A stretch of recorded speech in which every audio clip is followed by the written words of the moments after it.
اعوذ باللہ من الشیطان الرجیم بسم اللہ الرحمن الرحیم آمنت باللہ ورسولہ هو الاول والآخر والظاہر والباطن وهو علی کل شیء علیم رب اشرح لی صدری ویسر لی امری واحلل عقدۃ من لسانی یفقہوا قولی۔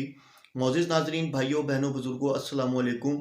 سلسلہ سوال جواب کے حوالے سے ایک بھائی کا سوال آیا اور اس میں اس نے سوال کیا کہ یہ جو کچھ احادیث جو ہیں جن میں یعنی کہ یہ بات لکھی گئی ہے کہ انسان جیسے کوئی گناہ کرتا ہے، جیسے فار ایگزامپل کوئی سود کا گناہ کرتا ہے یا کچھ بھی گناہ کرتا ہے تو وہ جب فوت ہوگا تو وہ سیدھا جہنم میں جائے گا، ٹھیک ہے؟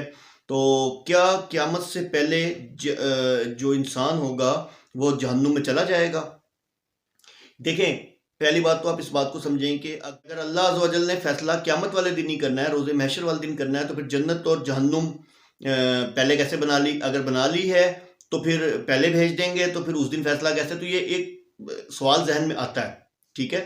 تو اصل اس میں ہمیں گمراہ کرتے ہیں کون لوگ؟ جو منکرین حدیث ہیں، جو کہ وہ حدیثوں کو لاتے ہیں اور آ کے دکھاتے ہیں کہ دیکھو یہاں تمہارے رسول صلی اللہ علیہ وسلم نے یہ بتایا ہے کہ جی انسان یہ عمل کرتا ہے تو سیدھا جہنم میں جائے گا، اور انہوں نے جہنم کے حالات بتائے، جہنم کو انہوں نے دیکھا کہ جہنم میں انسان یہ کر رہا تھا، جہنم میں ایک انسان کو یہ سزا مل رہی تھی، جنت میں یہ ہو رہا تھا، تو تم تو کہتے ہو کہ جی جنت اور جہنم ہے ہی نہیں۔ تو اس بات کو غور سے سمجھیں کہ دیکھیں اللہ عز و جل بہت حکمت والے ہیں۔ اللہ عز و جل نے ہمارا مشاہدہ بھی تو کروانا تھا نا، ہمیں سمجھانا بھی تو تھا کہ ان کے لیے کون سی مشکل ہے۔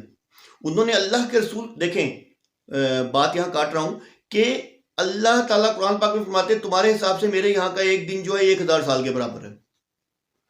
آپ دیکھیں کہ اللہ عز و جل کے پاس ٹائم لیمٹ کا تو کوئی مسئلہ ہی نہیں ہے، جب چاہے ٹائم کو روک دیں۔ وہاں تو ٹائم تو ہمارے یہاں چل رہا ہے، وہاں ٹائم کا کوئی حساب کتاب تو نہیں ہے نا۔ تو اللہ کے رسول صلی اللہ علیہ وسلم کو جب اللہ کے رسول صلی اللہ علیہ وسلم گئے، اللہ کے رسول صلی اللہ علیہ وسلم کو جنت بھی دکھائی گئی، دوزخ بھی دکھائی گئی۔ کیوں دکھائی گئی؟ ہمارے مشاہدے کے لیے۔ اللہ تعالیٰ چاہتے تھے کہ ہم تک یہ چیزیں پہنچ جائیں، جنت اور جہنم کے احوال پہنچ جائیں، کیونکہ اللہ تعالیٰ نے اللہ کے رسول صلی اللہ علیہ وسلم کو بشیروں و نذیروں بنا کے بھیجا، یعنی کہ ڈرانے والا اور خوشخبری دینے والا۔ تو نشانیاں ہمیں بتائی گئیں، تو یہ غیب کی باتیں ہیں، ٹھیک ہے؟ اللہ کے رسول صلی اللہ علیہ وسلم نے غیب میں یہ دیکھا سارا کچھ، ان کو فیوچر کا پہلے دکھا دیا گیا۔ اللہ کے لیے کوئی مشکل ہے؟ اللہ نے دکھا دیا۔ اس کا مطلب یہ نہیں ہے کہ نعوذ باللہ وہ جو حدیث میں لکھا ہے تو وہ غلط ہے، وہ نہیں، اللہ کے رسول صلی اللہ علیہ وسلم نے غیب میں دیکھا جا کے، ٹھیک ہے نا؟ یہ دنیا تو ایک عارضی وہ ہے، ایک دنیا مطلب آپ کہہ لیں کہ ایک دھوکہ ہے، ایک مرر ہے۔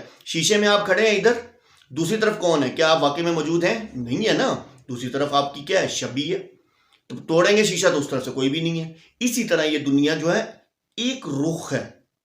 آپ دیکھیں نا، اس دنیا کی 3 ڈائمنشنز ہیں، ہم 3 طرف دیکھ سکتے ہیں۔ کیا ہم اپنے پیچھے دیکھ سکتے ہیں؟ نہیں دیکھ سکتے نا۔ وہ چھوڑیں کہانیاں شہانیاں جو ہمارے ذہنوں میں ہوتی ہیں، جی فلاں تھا وہ پیچھے بھی دیکھ سکتا تھا، وہ سب ایک علیحدہ بات ہے۔ 3 ڈائمنشن کی دنیا۔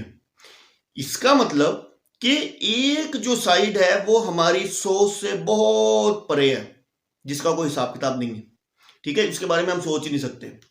اسی طرح جب آپ شیشہ دیکھتے ہیں، ادھر آپ ہوتے ہیں تو ادھر بھی آپ ہوتے ہیں، لیکن در حقیقت ادھر آپ نہیں ہوتے۔ یعنی کہ جو اللہ عز و جل، یعنی کہ یہ دنیا تو ایک آپ دیکھیں کہ سسٹم ہے نا، جو اللہ عز و جل نے ہمارے لیے بنایا، ٹیسٹ کے لیے بنایا۔ اصل جگہ کہاں ہے؟ اصل جگہ تو اللہ کے پاس ہے، ٹھیک ہے نا؟ اصل تو وہ ہے، یہ تو ایک دھوکہ ہے، ایک شبیہ ہے، جو کہ جیسے شیشہ ٹوٹے گا، قیامت آئی شیشہ ٹوٹ گیا۔ یعنی کہ اس کو یوں چھوٹی سی مثال دے دیں لاجیکلی کہ ہم شیشہ توڑتے ہیں، عکس ختم۔ اسی طرح قیامت آئی، عکس ختم، روحیں نکلی اوپر پہنچ گئی، ختم۔ اصل حساب کتاب روح کا شروع ہونا۔ تو اللہ کے رسول صلی اللہ علیہ وسلم نے غیب میں دیکھا سارا کچھ۔ تو بھائی بالکل حساب کتاب ہوگا، لیکن قیامت والے دن ہوگا۔ قیامت سے پہلے جنت اور دوزخ میں کوئی نہیں جا سکتا۔ تو بہت اچھا سوال تھا آپ کا بھائی، اللہ عز و جل آپ سب کو دین میں استقامت دے۔ وآخر دعوانا الحمدللہ رب العالمین۔